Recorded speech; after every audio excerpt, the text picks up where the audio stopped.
Saudações a todos, eu sou o professor Charles Camilo e nessa videoaula de História Geral nós falaremos a respeito dos persas.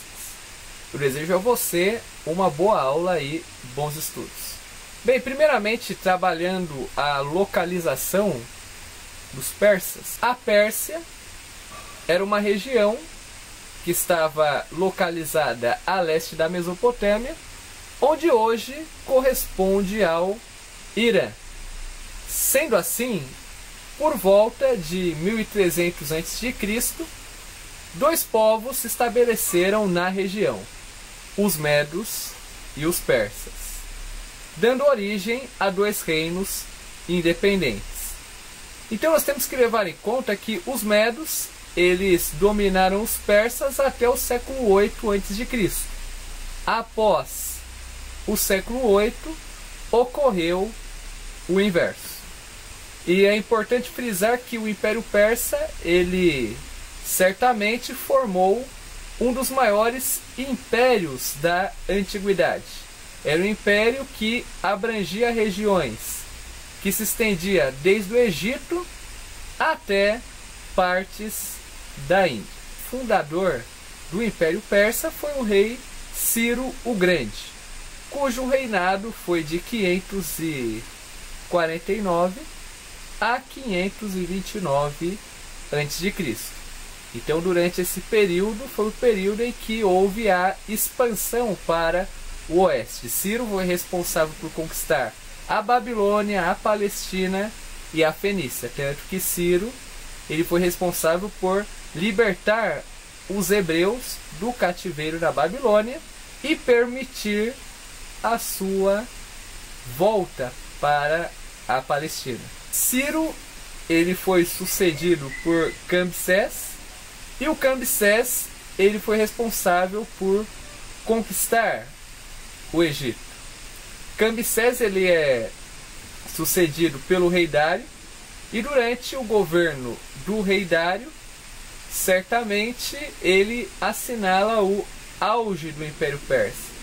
Só que, porém, durante o governo do rei Dário, inicia-se as Guerras Médicas.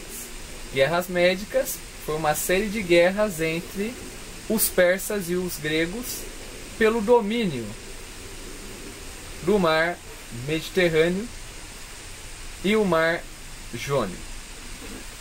No que diz respeito à administração do Império Persa, durante o auge do Império Persa, o reinado de Dário, o Império Persa ele foi dividido em províncias, chamadas de sátrapas. Em cada província existia ali um governador que recebia o título de sátrapa. Para facilitar a administração e verificar se as leis persas estavam sendo implantadas de fato dentro das províncias, o rei Dário ele criou um conselho denominado Olhos e Ouvidos do Rei.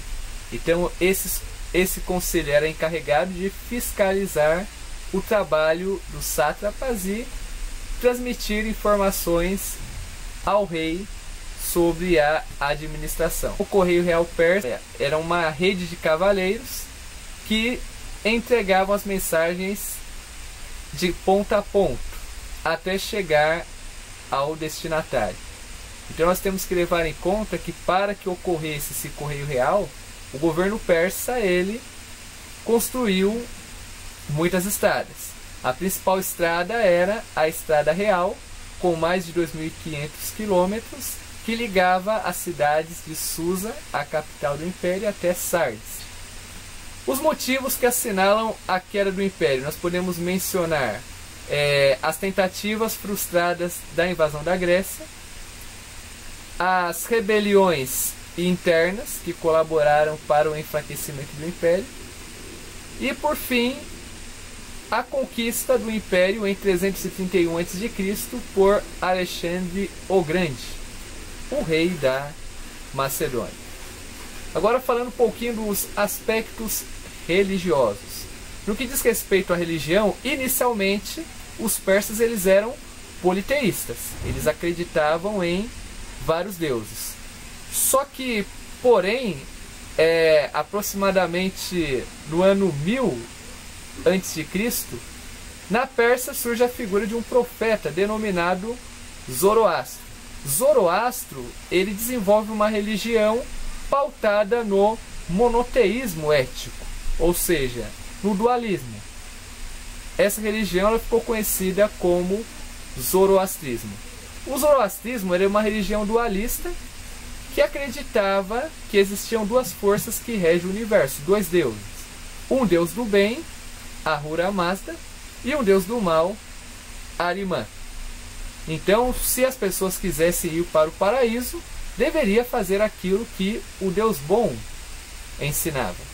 E se a pessoa quisesse ir para o inferno, consequentemente, eles deveriam fazer aquilo que era mal.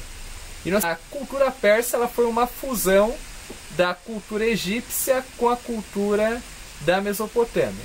Então, tanto que a arquitetura, nós podemos presenciar elementos das duas culturas fundidas. No que diz respeito à questão de conhecimentos, eles procuravam assimilar todas as culturas que tinham ali ao favor. E uma das principais características dos persas era a tolerância religiosa. Então eles não procuravam impor a sua religião sobre os povos dominados.